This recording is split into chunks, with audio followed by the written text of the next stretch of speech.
Hi everybody, it's the old fart here. You can't actually see me. What you can see is a picture of my wood burner I made for my home. I live off grid and got diesel fired heating which works great. But I missed my old wood burner from my house, so I made a 400mm cubed wood burner. It's got a 10mm plate in the floor so you don't burn a hole in it. And the walls are lined with proper fiberboard, vermiculite, a lot of fire bricks.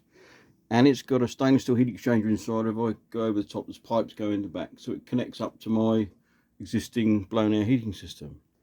I'm going to line the flue with a water jacket, so it heats up hot water. I could put a boiler inside, but if they spring a leak, they tend to put your fire out, literally piss on your fireworks. So I won't be doing that. But I just thought, a few van lifers and people who live off grid like I do, I'm completely off grid, I have no services connected whatsoever. This is just an interesting way of adding extra heat, and I do like a wood burner. They're just lovely things to have. I do have a smoke alarm and a carbon monoxide detector as well. That's just common sense with these things. But in the morning when it's gone cold, I'll do a video with the door open so you can see inside. I made everything on this, including the brass nuts, the knobs for these slides, everything. I know you can buy brass nuts, but you know, I'm a tool maker, so I made my own. But I just saw a set of bikes and trucks and Land Rover parts, and I think that bit of wood in there is about to flicker into life. Oh, there we go. This is incredibly economical thing to run. It'll go all night on 2 or 3 logs, and it will quite often boil a kettle without any trouble at all on the top. It's been very, very successful. I do think I overdid it, and maybe a 300 cube one would have done the job. But then it would have made the heat exchanger smaller, but I've had a bit of a rethink and I've redesigned heat exchangers. So a 300mm cubed with the new version of heat exchanger would maybe suit smaller units. My home is 30 feet long and 8 feet wide and 8 feet tall, so it takes quite a bit of heating. But you know, I just thought it'd be interesting. I say, instead of all the usual nonsense with the Land Rover tubs and all the stuff we build, something else I did for myself. I'll continue this in the morning, so you can. I'll show you open the door and you can see what it's like inside.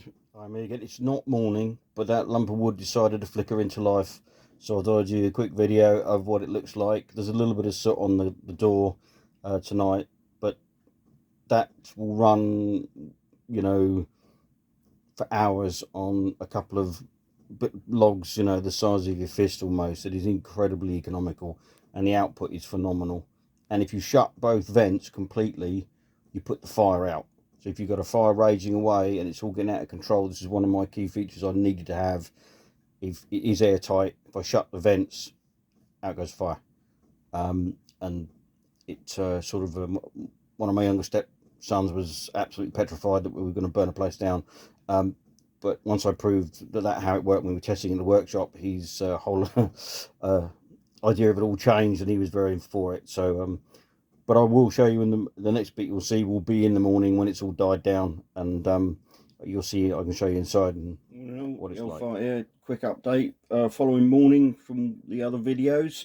Gonna look around and back, show you the bit of a plumbing we have. Cold air comes in via here through a variable speed fan, draws it in from the outside, so fresh air through a bug screen, goes round through the heat exchanger, out and down, and couples in to the existing hot air ducted system in here, which you can either run it on its own or in tandem with the diesel heater that I've got installed on here. I've got a 2-stage door latch on it, so when you get it going, you have the door ajar. Once you got it up to speed, you can shut that and control it on the air vents. Now I can put a light on the subject. Marvellous, look at that. The door's pretty heavily constructed so it doesn't distort under heat. Excuse me shaking about. The dodgy hip, so getting about is not easy. Right, have a peep inside. One heat exchanger which is stainless steel. There's a baffle over the flue. Vermiculite heat retardant sort of board in there. There is a 10mm thick steel plate that sits on top of the floor inside. The whole thing is made of 3mm thick mild steel. If you don't put a 10mm plate in the bottom, they distort quickly and you'll end up with a hole rapidly. There you go. So that was just a quick update on the wood burner. this morning. I will make, if I get a chance this year, a 300mm cubed. This is a 400 with my new design of heat exchanger I've come up with to try. That may work for people who have got less space than I have, van life guys and stuff like that. But there you go. Yeah, that's the sort of 3 parts to the video on the wood burner.